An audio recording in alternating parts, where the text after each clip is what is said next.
बुद्ध ने युवक को सत्संग का महत्व समझाया। महात्मा बुद्ध एक गांव में ठहरे हुए थे। वे प्रतिदिन शाम को वहां पर सत्संग करते थे।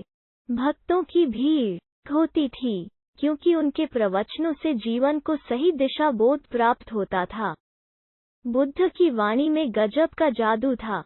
उनके शब्द श्रोता के दिल में उतर जाते थे। एक युवक प्रतिदिन बुद्ध का प्रवचन सुनता था।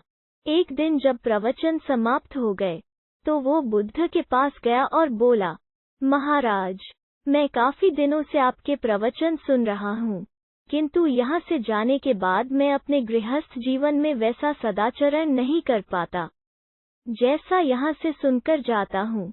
इससे सत्संग के महत्व पर शंका भी होने लगती है।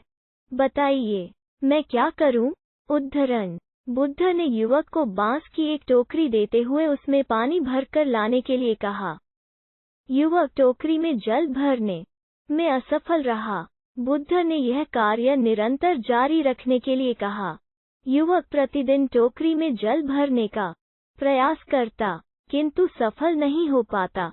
कुछ दिनों बाद बुद्ध ने उससे पूछा, इतने दिनों से टोकरी में लगातार जल डालने से क्या टोकरी में कोई फर्क नजर आया? उद्धरण चिन्ह। युवक बोला, एक फर्क जरूर नजर आया है। पहले टोकरी के साथ मिट्टी जमा होती थी, अब वो साफ दिखाई देती है। कोई गंदगी नहीं दिखाई देती है और इसके छेद पहले जितने बड़े नहीं रह गए, वे बहुत छोटे हो गए हैं। तब बुद्ध ने उसे समझाया, यदि इसी तरह उसे पानी में निरंतर डालते रहोगे तो कुछ ही दिनों में ये छेद फूलकर बंद हो जाएंगे और टोकरी में पानी भर पाओगे।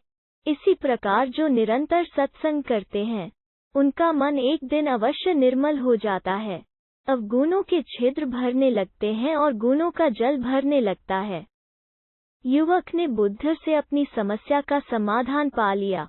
निरंतर सत्संग से दुर्जन भी सज्जन हो जाते हैं, क्योंकि महापुरुषों की पवित्र वाणी उनके मानसिक विकारों को दूर कर उनमें सद्विचारों का आलोक प्रसारित कर देती है।